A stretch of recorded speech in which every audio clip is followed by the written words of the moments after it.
The first time Martha Vance saw the blood on her hands, she thought she had finally scrubbed them raw enough to bleed. But it was only the remnants of berry pie some drunk cowboy had smashed against the saloon wall 3 hours earlier. It was 1878, and Challis, Idaho was nothing more than a collection of wooden buildings clinging to existence in the shadow of the Challis volcanic field, where men came to mine silver and lose their dignity in equal measure. Martha had been washing dishes at the Golden Dust Saloon for 2 years now, ever since her father died in a mining accident and left her with nothing but debts and a reputation for being too proud to accept charity. The water in the basin had gone cold again, and Martha's fingers ached as she plunged another greasy plate into the murky liquid. Through the thin wall separating the kitchen from the main room, she could hear the piano player massacre, a tune she used to love, back when music meant something other than the soundtrack to her misery. The saloon owner, a thick-necked man named Bert Hadley, paid her $3 a week and let her sleep in the storage room upstairs. It was barely enough to survive, but survival was all Martha allowed herself to hope for anymore. She was 21 years old and felt ancient. The swinging door burst open and Sadie, one of the saloon girls, rushed in with an armful of dirty glasses. "Lord have mercy, there's a new group just rode in," she said, her painted lips curved in exhaustion. "Big spenders, looks like. Bert's already got that greedy gleam in his eye." Martha nodded without looking up. Big spenders meant more mess, more work, more of everything except what she actually needed. She had learned not to look at the men who came through the golden dust. Looking led to hoping, and hoping led to the kind of trouble that got girls like her ruined. "One of them's asking about you," Sadie added, lowering her voice. Martha's hands stilled in the water. "What do you mean, asking about me? Wants to know your name, where you're from. Real polite about it too, which is strange." Sadie set the glasses down on the counter with a clatter. "He's young, maybe mid-20s. Clean too, which is saying something around here. Got the bluest eyes I ever saw. Tell him I'm not interested. I tried. He said he'll wait." Martha dried her hands on her apron and finally looked at Sadie. The older woman's face was kind beneath the rouge, creased with the sort of wisdom that came from hard living. "I'm not one of the girls, Sadie. I just wash dishes." "I know that, honey. And I told him that too, but he said he doesn't want that kind of company. Says he just wants to talk to the girl in the kitchen." Sadie shrugged. "Could be trouble, could be nothing, but he left this for you either way." She held out a silver dollar, shining even in the dim lamplight of the kitchen. Martha stared at it. A silver dollar was more than she made in 3 days. "For what?" Said "It's for your time. Said to tell you he'll be at the corner table, and if you want to talk, he'd be honored. If you don't, he'll understand."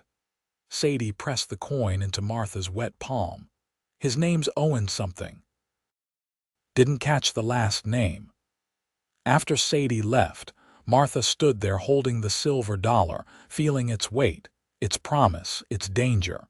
She had seen too many girls believe the pretty words of cowboys passing through. She had seen them used up and tossed aside like the dirty dishwater she dumped in the alley every night. She was not going to be one of them. But a silver dollar was a silver dollar. She tucked it into her apron pocket and went back to the dishes. She worked for another hour until her back screamed and her hands were pruned beyond recognition. When she finally emerged from the kitchen to dump a bucket of slop, she couldn't help but glance toward the corner table. He was still there. The man sat alone, a glass of whiskey untouched before him, his hat resting on the table. Sadie had been right about the eyes. Even from across the room, even in the smoky haze of the saloon, they were the color of a summer sky over the mountains. He wore a simple brown shirt and vest, dusty from travel but well made. His dark hair was slightly too long, curling at his collar, and when he saw her looking, he didn't leer or grin or make any of the gestures she had learned to hate. He simply nodded once, respectfully. Martha ducked outside before she could do something foolish. The alley behind the golden dust reeked of rot and old beer. She dumped the bucket and stood there breathing in the September night air, trying to clear her head. The stars overhead were brilliant, unbothered by human complications. She had been in Challis for 5 years now, ever since her father had dragged her here from Ohio with promises of a better life. He had died within a year, crushed when a mine shaft collapsed. Her mother had been dead since Martha was 12. She had no siblings, no family, no prospects beyond this endless cycle of dirty dishes and cold water. "Pardon me, miss." Martha spun around, her heart hammering. The blue-eyed cowboy stood at the mouth of the alley, keeping a respectful distance, his hands visible and empty. "I didn't mean to startle you," he said quickly. "I just wanted to apologize if I made you uncomfortable. That wasn't my intention." "Then what was your intention?" Martha heard the edge in her own voice and didn't care. She was tired, she was poor, and she was done being polite to men who saw her as something to acquire. He seemed to consider the question seriously.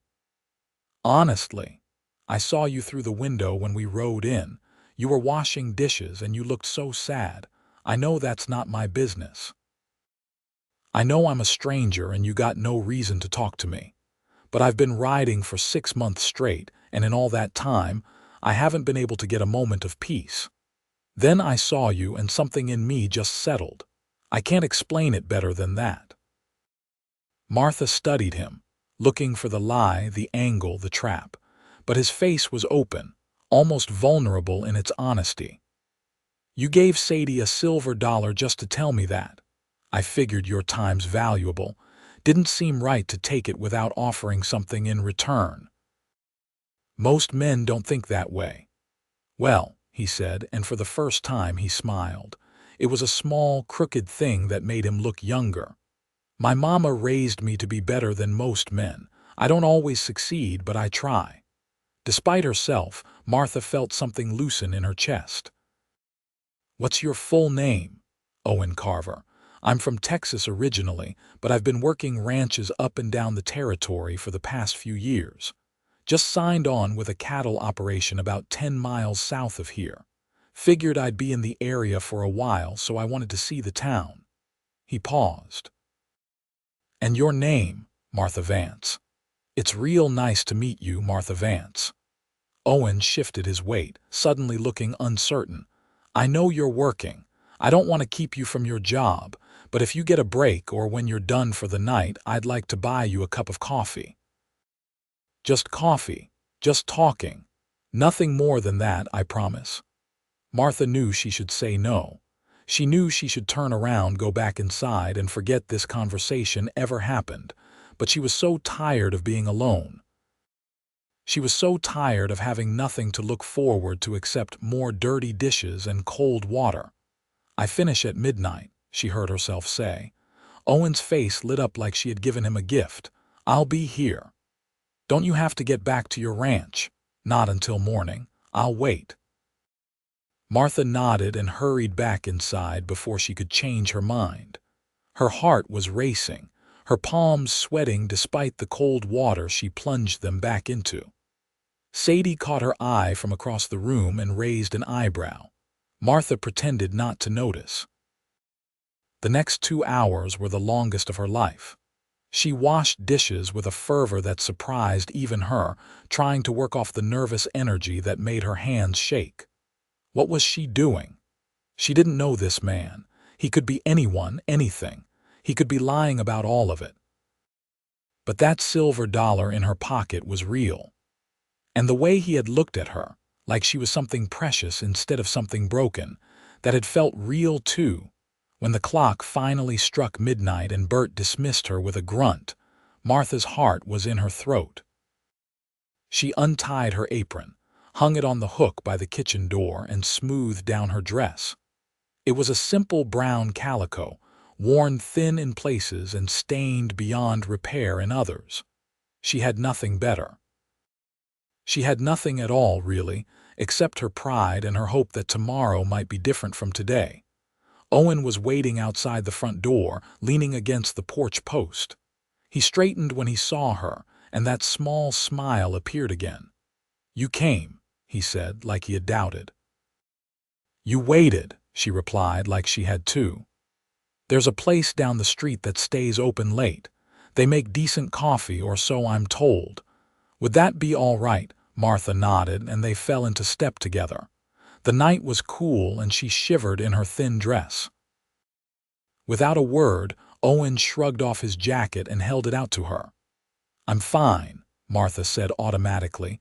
"Martha, you're shaking. Please." There was no command in his voice, only concern. She took the jacket and wrapped it around her shoulders. It was warm from his body and smelled like leather and sage, and something she couldn't quite name. Safety, maybe. The coffee house was really just a room attached to the general store, but it was clean and quiet, and the woman who ran it didn't ask questions when Owen ordered 2 cups and paid with coins that rang true on the counter. They sat at a small table in the corner, and for a moment neither of them spoke. "I don't really know how to do this," Owen admitted finally. "I'm not much of a talker, truth be told. Most of my conversations are with cattle and horses." Martha wrapped her hands around the warm cup, letting the heat seep into her cold fingers. "Then why did you want to talk to me?" "Because I've been lonely," he said simply. "And you looked lonely too. Seemed like maybe we could be lonely together for a little while, and maybe that would make it better." It was the most honest thing anyone had said to her in years. Martha felt her carefully constructed walls begin to crack. "I am lonely," she whispered. "I'm so lonely I can't remember what it feels like not to be. How long have you been working at the saloon?" 2 years, since my father died. "I'm sorry." "Everyone's sorry. Sorry doesn't pay debts or put food on the table." Martha heard the bitterness in her voice and hated it, but she couldn't seem to stop. "My father owed money all over town when he died. Bert Hadley bought up most of the debts, said I could work them off, but somehow the number never seems to get smaller." Owen's jaw tightened. "That's not right." "No, it's not, but it's life." Martha sipped her coffee. It was strong and hot and good. "What about you? Why have you been riding for 6 months, running mostly?" Owen stared into his cup. "I was engaged to a girl back in Texas, sweet girl from a good family. Everyone said we were perfect together. But the closer we got to the wedding, the more I realized I didn't love her. Not the way a man should love the woman he's going to marry. So I called it off. That must have taken courage. It took cowardice. I waited too long, hurt her more than I had to. Her family was powerful, made sure I knew I wasn't welcome in that county anymore. So I left. Been working my way north ever since, trying to figure out what I'm supposed to do with my life." He looked up at her, those blue eyes serious. "I'm 26 years old and I don't have a clue what I want. Except when I saw you tonight, something in me knew, that's you, that's what I want." Martha's breath caught. "You don't know me." "No, I don't, but I'd like to, if you'll let me." "Owen, I'm a dishwasher at a saloon. I have nothing, I am nothing." "That's not true." He reached across the table, stopping just short of touching her hand. "Can I tell you what I saw when I looked through that window tonight?" Martha nodded, not trusting her voice. "I saw a woman working hard at a job most people wouldn't even acknowledge. I saw someone who hasn't let this town break her, even though it's trying real hard. I saw strength and beauty and something I can't quite name, but it made me want to be better than I am. That's not nothing, Martha, that's everything." Tears stung Martha's eyes. She blinked them back furiously. "You're a fool, probably, but I'm a fool who'd like to see you again. Tomorrow, maybe, I could come by when you finish work. I don't finish until midnight again. Then I'll be there at midnight. You'll get tired of waiting." "I don't think I will." They sat there for another hour, talking about everything and nothing. Owen told her about growing up on a ranch in Texas, about learning to ride before he could walk, about the brother who died of fever when they were boys. Martha told him about Ohio, about her mother's garden, about the books she used to read before her father sold them to pay for whiskey. The words flowed easier than she expected, like a river finally allowed to run free. When Owen walked her back to the saloon, the sky was just beginning to lighten with the promise of dawn. "Thank you," Martha said, shrugging off his jacket and handing it back. "For the coffee, for listening. Thank you for giving me a chance." Owen took the jacket but didn't put it on. "I'll see you tonight. I'll be washing dishes, and I'll be waiting." Martha climbed the stairs to her small room above the saloon, her heart lighter than it had been in years. She knew she was being foolish. She knew she was setting herself up for disappointment. But for the first time since her father died, she felt something other than despair. She felt hope. True to his word, Owen was waiting outside the saloon when Martha finished work the next night, and the night after that, and the night after that. For 2 weeks, they fell into a pattern. She would emerge from the kitchen at midnight, tired and smelling of lye soap, and he would be there with that crooked smile. They would walk to the coffee house, or sometimes just wander the quiet streets of Challis, talking about their days, their dreams, their fears. Owen told her about the ranch where he worked, a sprawling operation owned by a decent man who paid fair wages and didn't work his men to death. He told her about the land south of town, how it rolled like waves toward the mountains, how the grass grew so high in summer that the cattle disappeared in it. He told her he was saving money, that he wanted to buy his own place someday, somewhere he could build something lasting. Martha told him about the books she missed, about how she used to dream of becoming a teacher before circumstances made that impossible. She told him about the shame of working at the saloon, how the other women in town looked at her like she was soiled, even though she was only washing dishes. She told him about the fear that this was all her life would ever be. "It doesn't have to be," Owen said one night as they sat on a bench outside the closed general store. "You could leave, start over somewhere new." "With what money? How?" Martha shook her head. "I'm trapped here until I pay off my father's debts." "How much does Bert say you owe?" "He won't tell me exactly, just says I'm not done yet." She laughed bitterly. "I think he likes having someone he doesn't have to pay properly." Owen was quiet for a long moment.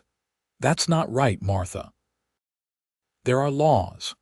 Laws don't mean much in a place like Challis. Bert has money and friends. I have nothing. You have me." The simple statement, spoken so earnestly, made Martha's throat tighten. "Owen, we've known each other 2 weeks. I know. And I know I'm probably moving too fast, probably scaring you. But I'm not good at pretending, Martha. I'm not good at playing games. So I'm just going to say it plain. I'm falling in love with you. Maybe I already have fallen, and I want to help you. I want to take care of you.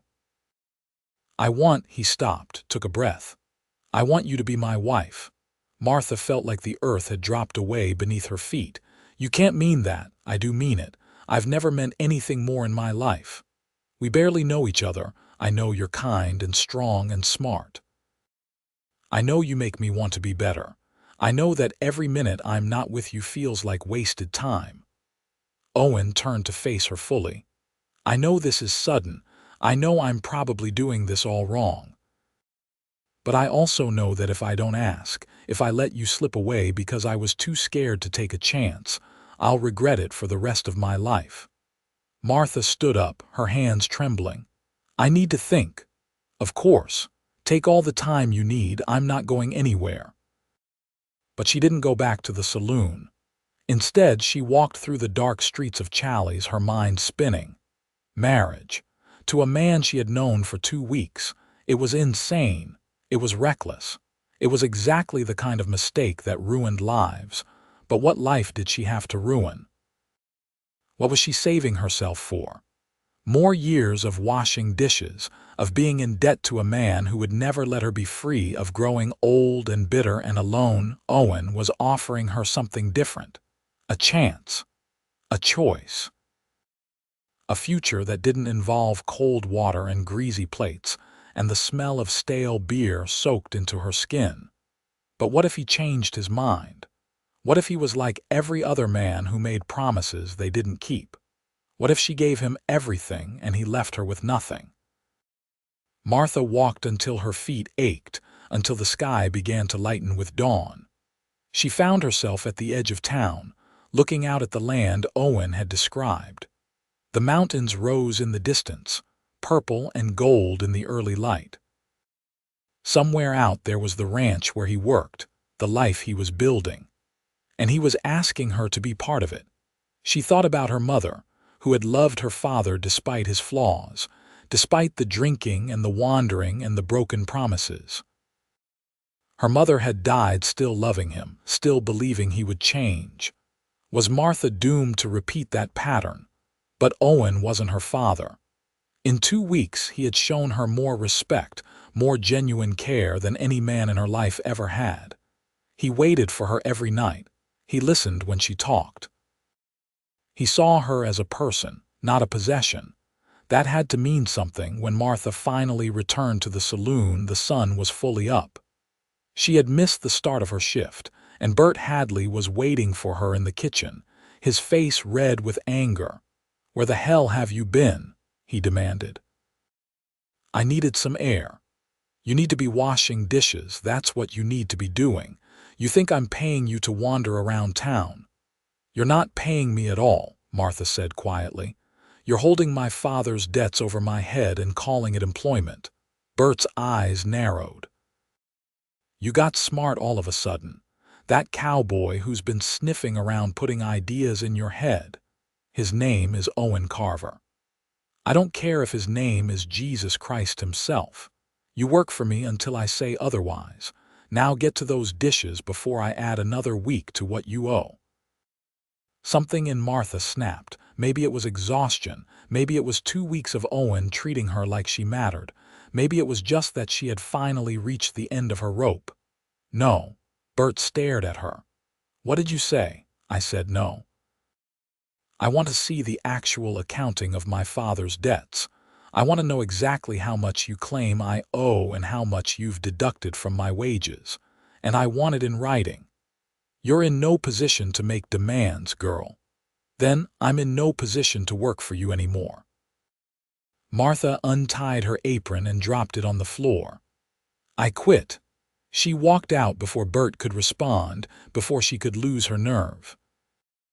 Her heart was pounding so hard she thought she might be sick, but she didn't stop walking until she reached the edge of town where Owen had said his ranch was located. She had no plan. She had no money.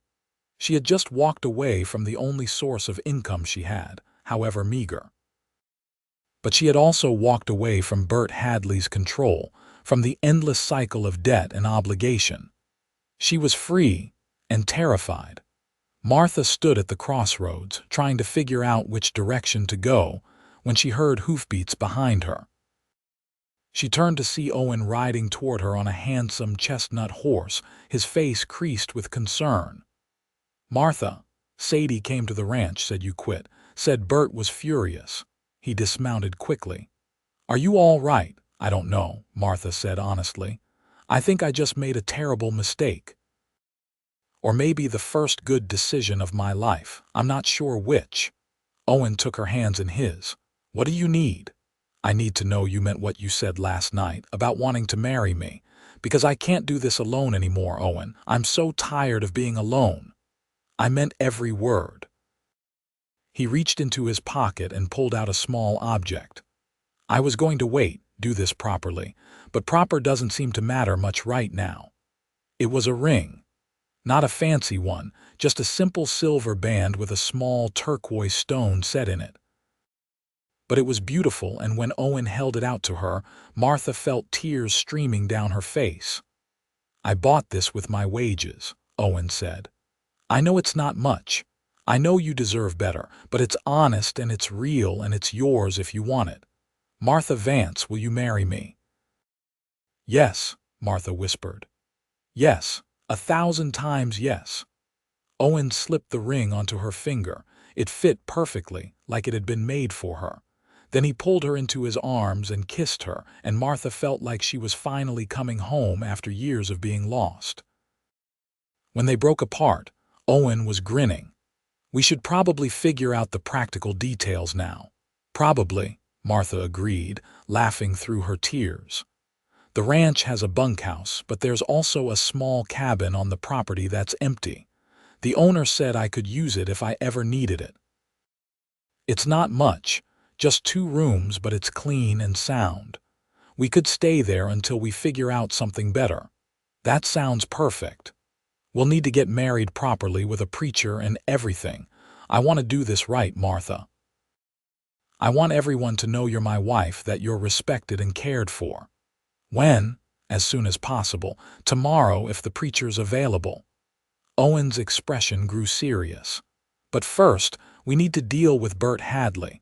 You're right that he's been cheating you. And I'm not going to let him get away with it. They rode together to the ranch, Martha sitting in front of Owen on his horse, his arms around her keeping her steady. The land was as beautiful as he had described, rolling and golden under the September sun. The ranch house was a solid structure of logs and stone, smoke rising from the chimney. Several men were working in the corral, and they called out greetings to Owen as he passed. The cabin he had mentioned sat on a slight rise, overlooking a creek that wound through the property. It was small but charming, with a covered porch and real glass windows. Inside, there was a main room with a fireplace and a basic kitchen, and a bedroom just big enough for a bed and a dresser. It was more than Martha had dared hope for. "It's wonderful," she said, touching the rough wooden walls. "We can fix it up, make it a real home." Owen came up behind her, wrapping his arms around her waist. "I want to give you everything, Martha. I want you to have the life you deserve." "I just want you," Martha said, turning in his arms. "Everything else is extra."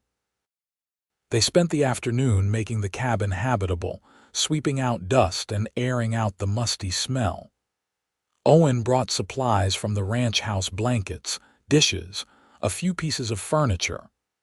By evening, it looked like a place where people actually lived. As the sun set, painting the sky in shades of orange and pink, Owen built a fire in the fireplace while Martha made coffee with supplies from the ranch kitchen.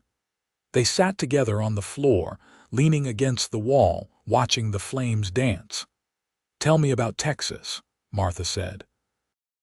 "About your family." Owen was quiet for a moment. "My parents had a ranch outside of Austin, not huge but enough to make a living. My father was a hard man but fair. My mother was the gentle one, always singing, always finding joy in small things. I had an older brother, Samuel, and a younger sister, Rebecca. Samuel died when he was 16. Fever took him in less than a week. My father was never the same after that, became harder, meaner, started drinking. The ranch fell apart.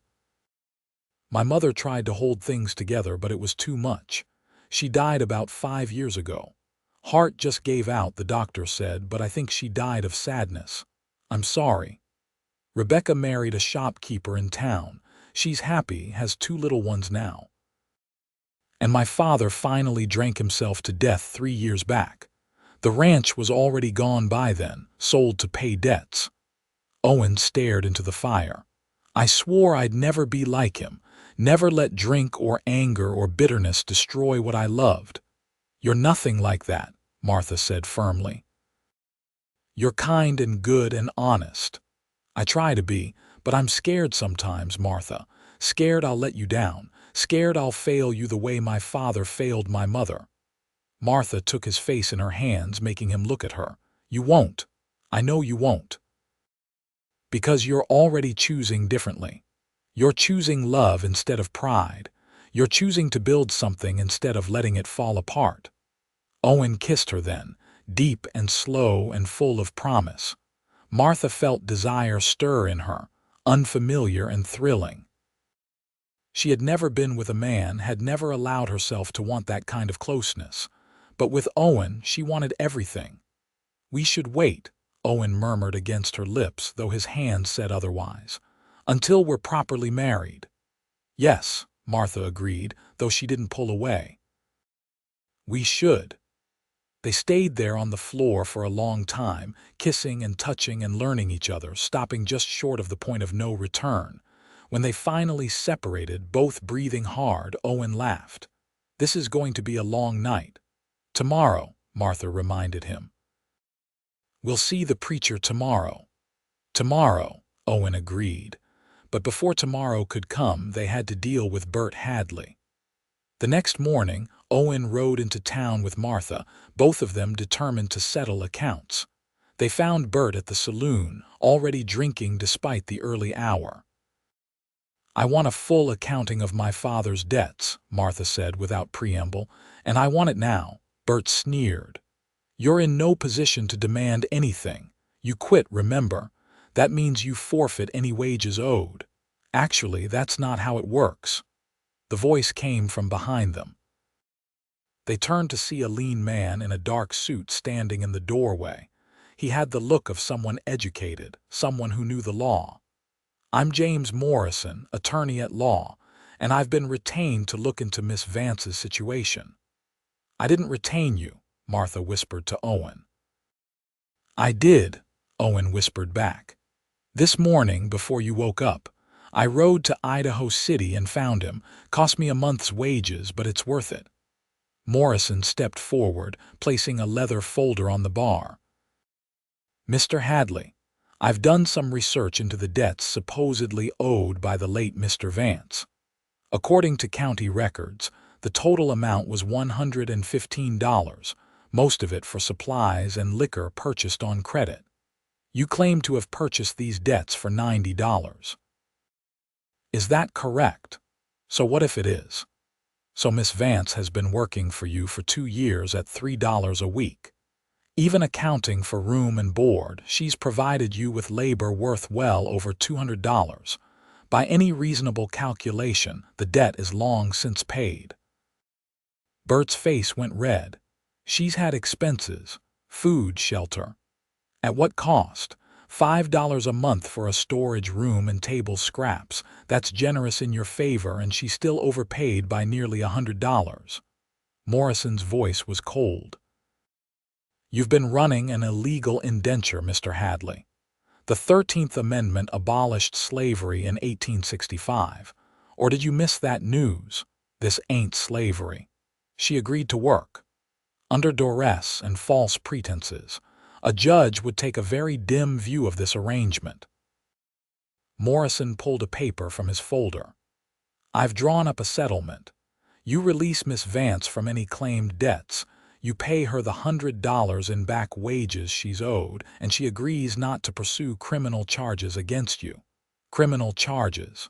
For what?" "Fraud, extortion, and violation of federal law. Take your pick."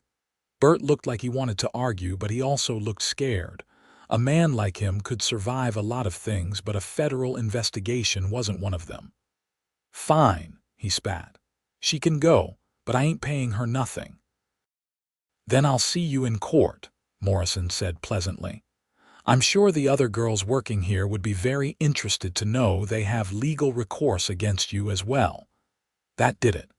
Bert reached under the bar and pulled out a cash box. He counted out bills with shaking hands, slapping them down on the bar. $100. Now get out of my saloon." Martha took the money, hardly believing it was real. More money than she had ever held in her life. Enough to start a real life with Owen. Enough to have a future. "Thank you," she said to Morrison. The lawyer tipped his hat. "Thank Mr. Carver. He's the one who hired me, and who paid my fee with money he was saving to buy breeding stock for his ranch." He gave Owen a meaningful look.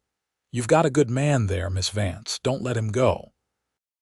"I don't intend to," Martha said, taking Owen's hand. They left the saloon together, walking into the bright Idaho morning. Martha felt like she was floating, like the weight she had been carrying for 2 years had finally been lifted. She was free. She was loved. She had money in her pocket and a ring on her finger and a man beside her who had given up his dreams to make hers possible. "You didn't have to spend your savings on a lawyer," she said as they walked toward the small church at the end of town. "Yes, I did. I couldn't let him keep cheating you. And the breeding stock can wait. You couldn't. I'll pay you back. With the $100 we can, that's your money, Martha. Yours for whatever you want." Owen stopped walking and turned to face her. "I don't want you to ever feel trapped again. Not by debt, not by circumstance, not even by me. That money is yours to keep or spend or save. Your choice." Martha felt tears prick her eyes again. "I want to put it toward our ranch, toward building something together. Are you sure?" "I've never been more sure of anything."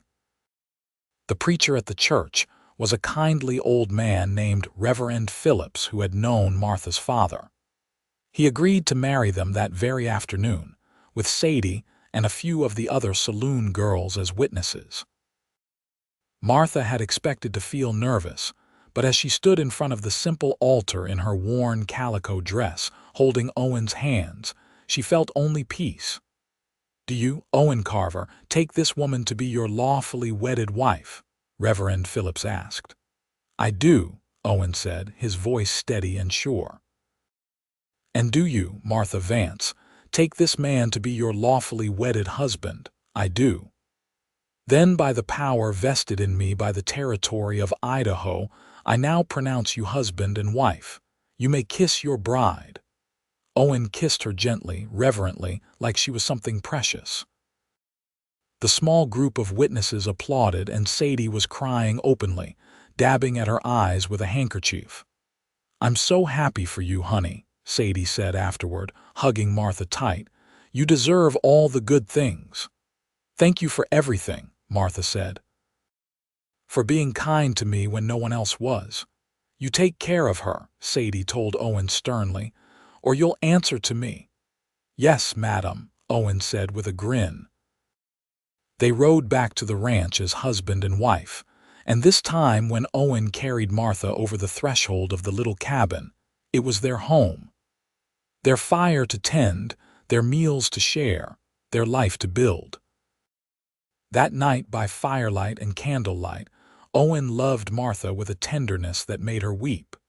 He was patient and gentle, and when it was over, she lay in his arms feeling truly whole for the first time in her life. "I love you," she whispered into the darkness. "I love you too," Owen whispered back. "I'm going to spend the rest of my life making sure you never regret choosing me." I could never regret this. The weeks that followed were the happiest Martha had ever known. She woke each morning to Owen's kisses, to sunlight streaming through their windows, to the knowledge that she was loved and safe. She learned to cook on their small stove, to tend the vegetable garden Owen helped her plant, to manage a household that was truly hers. Owen worked hard at the ranch, but he always came home to her. They would eat dinner together, talking about their days, making plans for the future. On Sundays, they would ride out into the land around Challis, exploring the wilderness, dreaming about the ranch they would build someday. Martha used some of her money to buy books from the general store, and in the evenings, she would read to Owen by the fireplace. He loved to hear her voice, loved to watch her face light up as she lost herself in stories of adventure and romance. 3 months after their wedding, Martha realized she had missed her monthly courses. She waited another month to be sure, then told Owen over breakfast on a cold December morning. "I think I'm going to have a baby," she said, watching his face carefully. Owen's fork clattered to his plate. "Truly, truly." He was around the table in an instant, pulling her into his arms, laughing and crying at the same time. "A baby, we're going to have a baby. Are you happy?" "Happy," "Martha, I'm beyond happy. I'm terrified and thrilled and completely unprepared, but mostly I'm just grateful. Grateful for you, for this, for everything." The pregnancy was not easy. Martha was sick for the first few months, barely able to keep food down. Owen tended to her with unwavering patience, bringing her water and crackers, holding her hair when she was ill, never complaining about the extra work. As winter gave way to spring, Martha's sickness faded and her belly began to swell. She felt the baby move for the first time in April, a flutter like butterfly wings.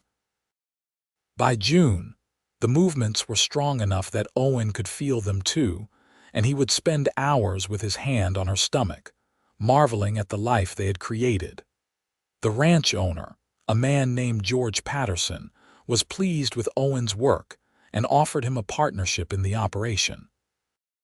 It would mean more responsibility, but also a share of the profits and eventually ownership of part of the land. Owen accepted, knowing it was the opportunity he had been working toward. With the increased income, they were able to improve the cabin. Owen added a room for the baby, carefully building a cradle from pine wood.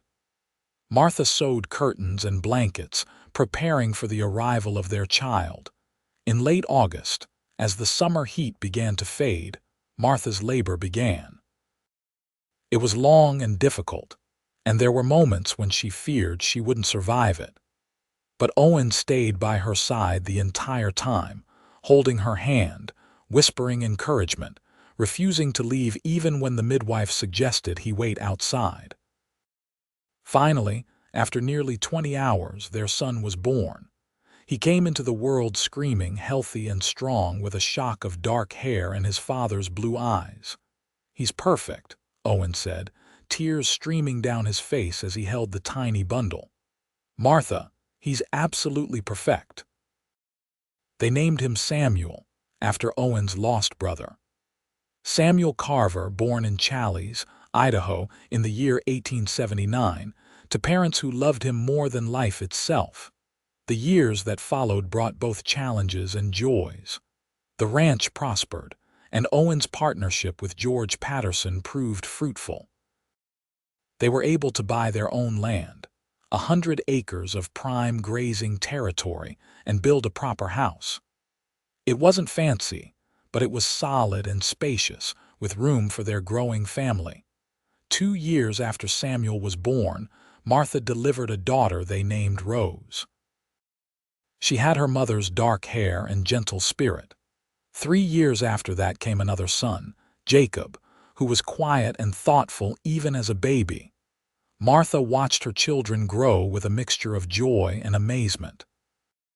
She had gone from washing dishes in a saloon, convinced she had nothing and was nothing, to this. A home full of laughter, a husband who cherished her, children who called her mother. It seemed impossible, like a dream she might wake from at any moment, but it was real. Every morning, she woke in Owen's arms. Every evening, she gathered her children for dinner around a table Owen had built with his own hands. Every Sunday, they went to church as a family, and Martha felt the respect of the community that had once looked down on her. She became friends with other ranch wives, women who valued her for her kindness and wisdom. She started a small school in Challis, teaching children to read and write, finally fulfilling that old dream. Owen supported her fully, proud of his educated wife who wanted to share her knowledge. Sadie came to visit sometimes, having finally left the saloon life herself and married a widower with a farm outside town. The two women would sit on Martha's porch, drinking tea and watching the children play, marveling at how much their lives had changed.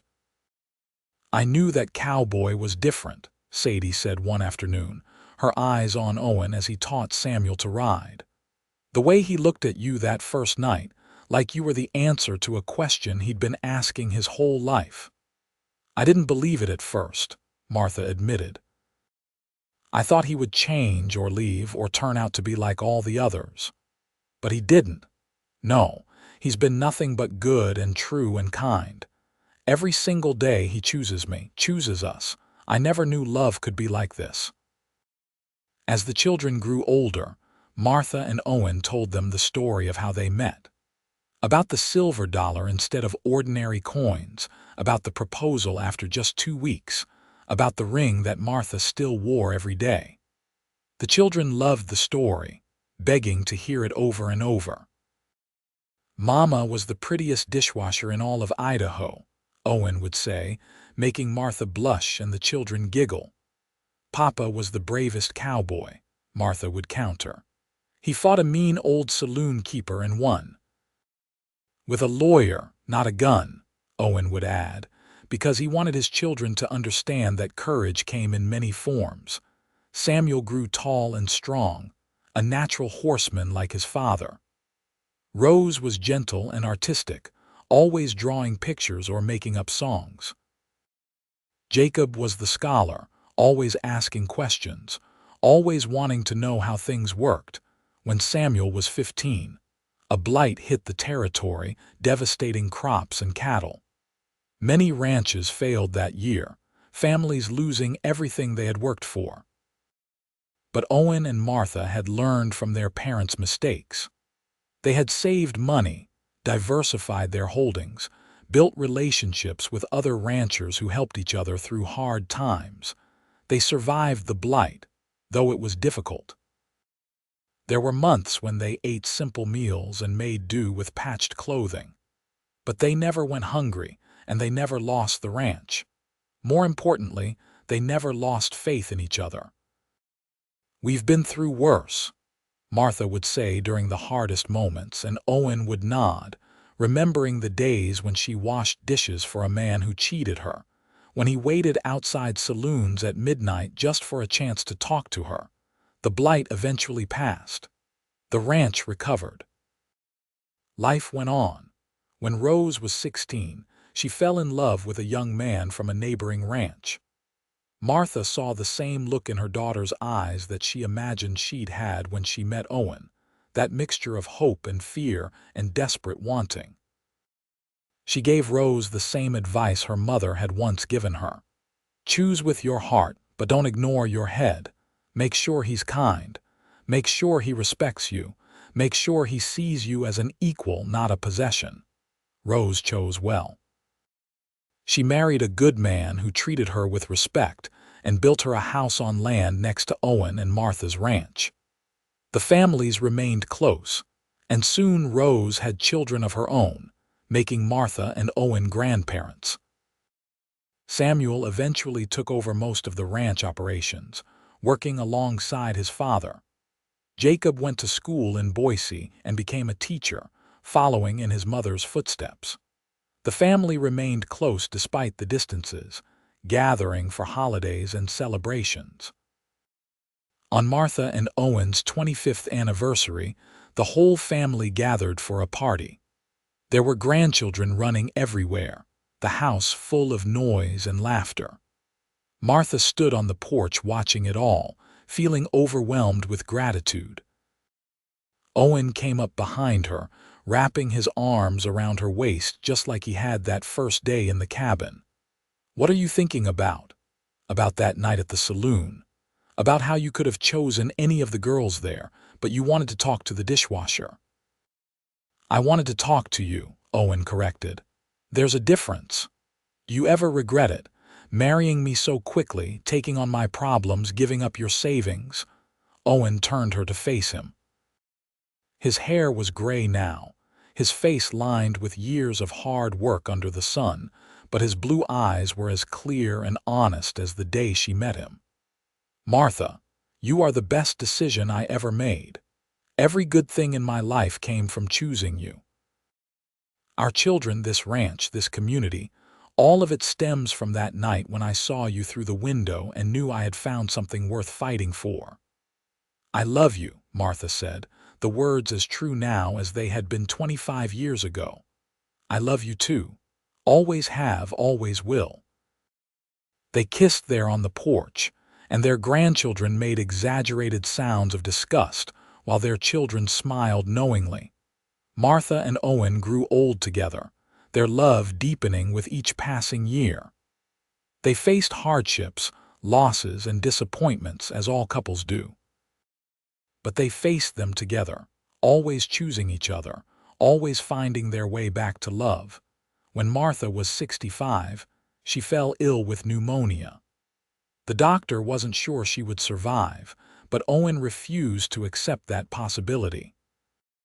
He sat by her bedside day and night, reading to her from the books she loved, telling her stories of their life together, reminding her of all the reasons she needed to stay. "You can't leave me yet," he whispered on the worst night, when her fever was so high she didn't know him. "We have more grandchildren to spoil, more sunsets to watch, more life to live together. Please, Martha, please stay." She recovered, though it took months. Owen cared for her with the same patience and devotion he had shown during her pregnancies, never complaining, never wavering. When she was finally strong enough to walk on her own again, he took her out to the porch to watch the sunset. "I heard you," she said. "When I was sick, I heard you asking me to stay." "Did you?" "Yes, and I chose to stay, just like I chose you all those years ago." She took his hand. "Best choice I ever made." They lived to see their children grown and successful, their grandchildren having children of their own. They celebrated their 50th anniversary surrounded by 4 generations of family, all of whom existed because a lonely cowboy had seen a sad dishwasher and decided to do something about it.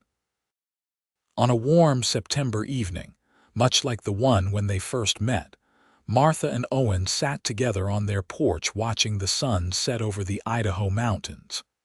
They were both in their 80s now, their bodies worn from decades of hard work and full living.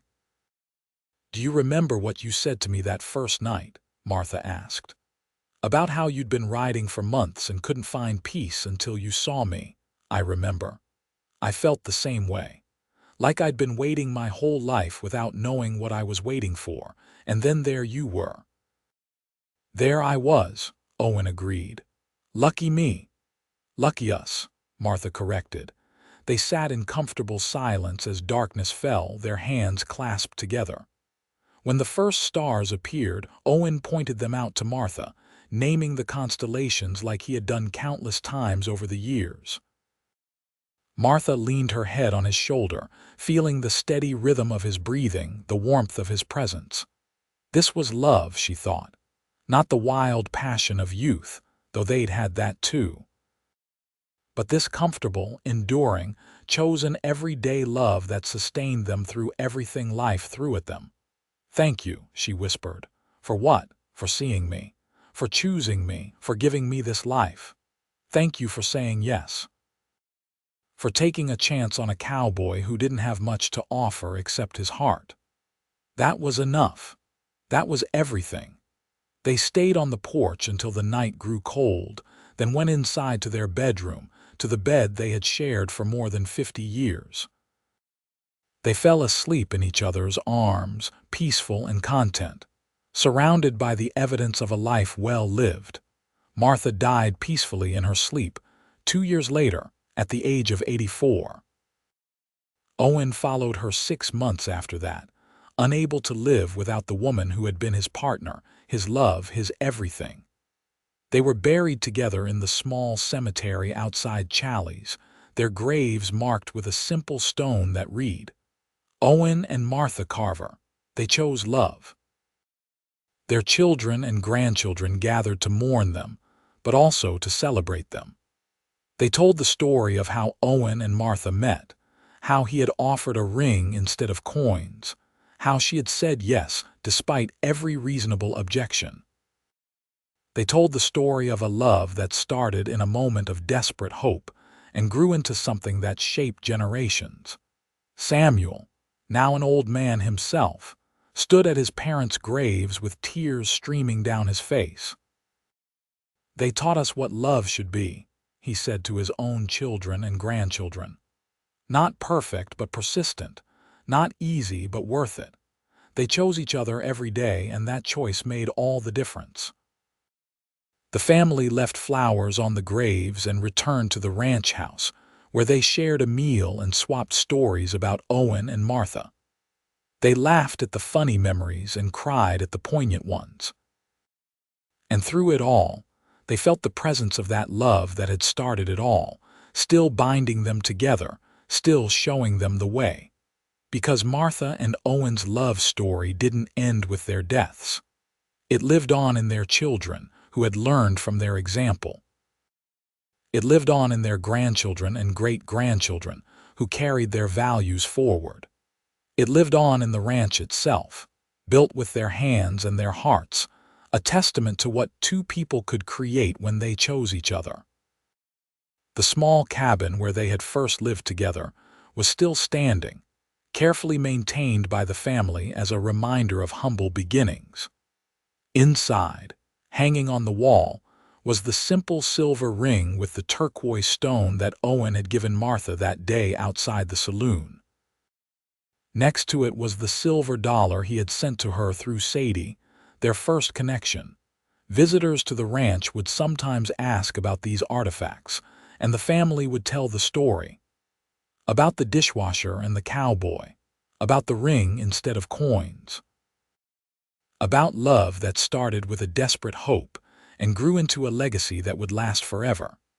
And in Challis, Idaho, where the mountains still rose purple and gold in the evening light, where the land still rolled like waves toward the horizon, people still told stories about Owen and Martha Carver. About how they proved that love could transform everything. About how choosing each other every single day was the greatest adventure of all. Their story became legend in that small town, a reminder that sometimes the most extraordinary things grow from the simplest moments. A cowboy seeing a woman through a window, a woman taking a chance on hope, a ring offered instead of coins, and two people brave enough to choose love when everything else in their lives was telling them to play it safe. That was the legacy of Martha and Owen Carver. Not wealth or fame, but love. Enduring, persistent, transformative love that proved that even in the hardest circumstances, even in the Wild West where life was cheap and hope was scarce, two people could find each other and build something beautiful, something lasting, something worth remembering, and they did.